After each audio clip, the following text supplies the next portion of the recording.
Resource management is a topic that we hear about in the Pokémon TCG all the time, but what exactly does this mean? Resource management is the process of allocating resources to achieve the greatest value, or in our case, winning the game. To do this optimally, it is necessary to remember all of your win conditions of the TCG.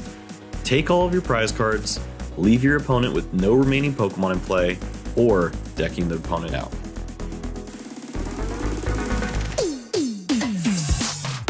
A player's main objective should be to use their cards optimally toward the best winning line each turn. One of my favorite E-block decks to showcase the strength of resource management is Lost Box. With countless micro decisions to make in the opening turns and a lot of information to digest, we often find players can lose the game with the decision made in the first few turns. So how do you avoid this? First, learn your prize cards. This information is often crucial for the optimal opening turns, especially with Comfey's flower selecting and Colress's experiment placing cards in the lost zone. In these turns, you should begin to develop a prize map, a way to take all of your prize cards as efficiently as possible. This can require a bit of finesse to pull off. If a matchup calls for Radiant Greninja's Moonlight Shuriken and to stabilize Lost Mine, followed by a big attack from a Pokemon like Dragonite V, then you better have the resources to pull that off. Hold a water energy for that Radiant Greninja, so that only one Mirage Gate is required to meet the energy requirements. This potentially leaves an extra Mirage Gate for that late game Dragonite V or Kyogre. Another important resource is the discard pile. Certain supporters and items interact with the discard pile to help turn that stack of cards into a winning game plan. Cards like Clara to bring that energy back, as you often have the perfect energy type waiting in the discard pile for your next attack. Whether it be water energy from Moonlight Shuriken, or psychic energy to spread damage with Stabilize Lost Mine.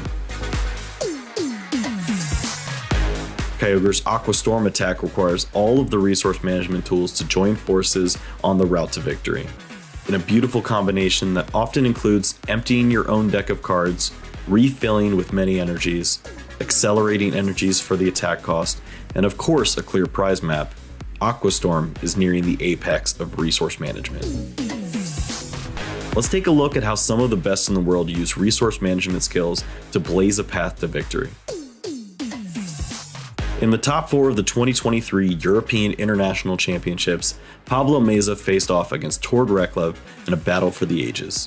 Pablo brought Mew VMAX into a new matchup in Tord's Gardevoir EX deck. In a pivotal spot, Pablo had an opportunity to use a power tablet for 30 additional damage and preserve the hit points on his Mew VMAX. The casters also took notice. Well, he had the power tablet in hand previously. Pretty sure it wasn't played before the judge. No, I'm fairly sure it wasn't. Instead, Pablo used Judge and saved the item. The game ultimately reached a climax with Gardevoir EX versus Mew VMAX. With 290 hit points remaining, only one line of play could knock this Pokemon out. There's a second power tablet. And Ultra Ball, incredible. Oh, and multiple Ultra Ball. This hand is insane. Pablo goes all in, drawing as many cards as possible, and finally uses his V-Star ability that he held onto all game in order to find all 4 power tablet and take the knockout and Game 1 victory. Resource management is a vital pillar of successful gameplay. Working on these steps over time can help develop the skills to compete at the highest level. Thanks for watching, and hope to see you find the lines in future tournaments.